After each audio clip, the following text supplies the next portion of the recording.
শহরের একঘেয়েমি জীবন আর প্রতিদিনকার একই রুটিনে জীবনযাপন করতে করতে মাঝে মাঝে মনে হয় দূরে কোথাও ঘুরতে চলে যায়। আমার মনে হয় এক্ষেত্রে শহরবাসী সবার জীবনের ঘটনা অনেকটা আমারই মতন। এন্ড হ্যালো, আসসালামু আলাইকুম everyone, this is Lamisa and welcome to Lamis and শোভনস। ছেলেকে আজকে ব্রেকফাস্টে ডিম, কলা আর অল্প একটু ময়দা দিয়ে প্যানকেক রেডি করে দিয়েছিলাম। হালকা ঘিতে ভেজে ফিঙ্গার শেপে কেটে নিয়েছিলাম। তো স্যার আলহামদুলিল্লাহ ভালোই পছন্দ করেছে। তারপর আরিশকে নিয়ে আমি আর ওর বাবা চলে গিয়েছিলাম হামের ভ্যাকসিন দিতে। আর সেখান থেকে বের হওয়ার পরপরই তো ওর মন ভীষণ খারাপ ছিল, কারণ অনেক কান্নাকাটি করেছে।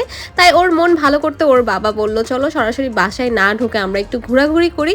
আর এই ঘোরাফেরাতে কিন্তু আমাদেরও বেশ লাভ হয়েছে, যেহেতু সকালবেলা নাস্তা টাস্তা না করেই বের হয়ে গিয়েছিলাম। তাই টেস্টি ট্রিট থেকে এখানে আমরা হালকা পাতলা নাস্তা করে নিলাম। একই সাথে বাসার সবার জন্য এই জার্মান ব্রেডটা নিলাম। এই ব্রেডটা ভীষণ মজা। আর মাশাআল্লাহ আরিশ যে কি পরিমাণ বাপভক্ত ছেলে হয়েছে তোমরা সেটা দেখতেই পাচ্ছ। মাঝে মাঝে ও এভাবে বাবার বুকে শুয়ে শুয়ে গল্প শুনতে থাকে আর নিজের মতো করে হ্যাঁ হু উত্তর দিতে থাকে।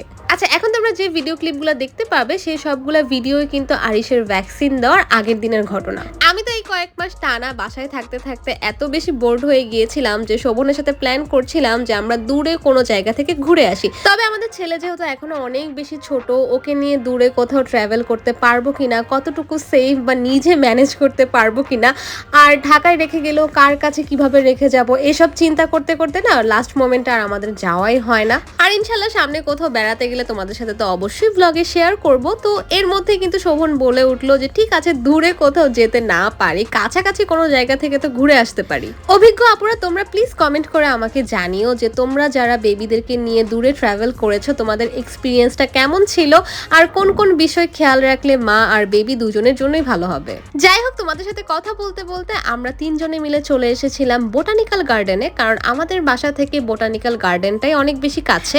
আরিশ যেহেতু খুব একটা বাইরে বের হয় না, তাই এখানে আসার পর সবুজ দেখে ওর না চোখে মুখে আনন্দ ভেসে উঠছিল।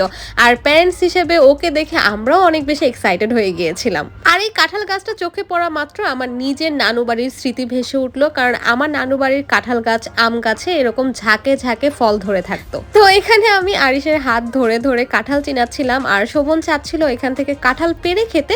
তবে কাঁঠালের সিজন এখন সম্ভবত শুরু হয়নি, কারণ সবগুলা কাঁঠালই অনেক ছোট আর পাকেও নি। তারপর আবার চিন্তা করলাম আমরা যেহেতু বড় মানুষ শুধুমাত্র দুইজন, তাই এখান থেকে কাঁঠাল কিনে সেটাকে ক্যারি করা আসলে একটু কষ্টকর হয়ে যাবে। তাই কাঁঠাল কিনে খাওয়ার প্ল্যানটা আপাতত বাদ পড়ে গেল।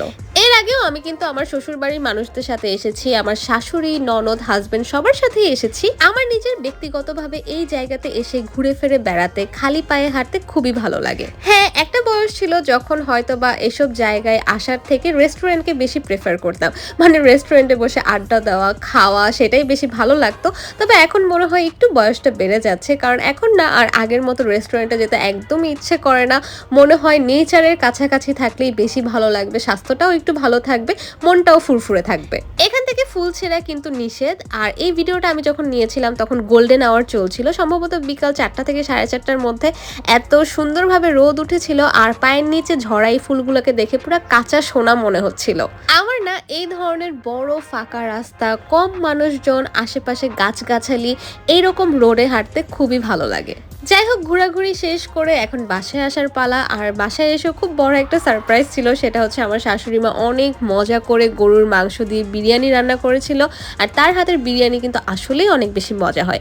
আর সাথে ছিল দই, সেই সাথে বোরহানি আর কোকো ছিল। মানে আজকে কিন্তু খাবারের মেনুটা একদম 100তে 100। খাবার খেতে খেতে আমি আর শোভন মিলে গল্প করছিলাম যে আমরা যারা শহরে 4 দেয়ালের মধ্যে বন্দি থাকি তারা কিন্তু মাঝে মাঝে জীবনটাকে উপভোগ করতে পারি না। আর সেই ফাঁকে একটু সময় বের করে প্রিয়জন বা প্রিয় মানুষদের সাথে যদি একটু ঘুরে ফিরে আসা যায় তাহলে কিন্তু মন্দ হয় না। সো চা খেতে খেতে আজকের মতো বিদায় নিয়ে নিচ্ছি। Thanks for watching. ব্লগটা কেমন লাগলো অবশ্যই জানাবে। Tata, bye bye.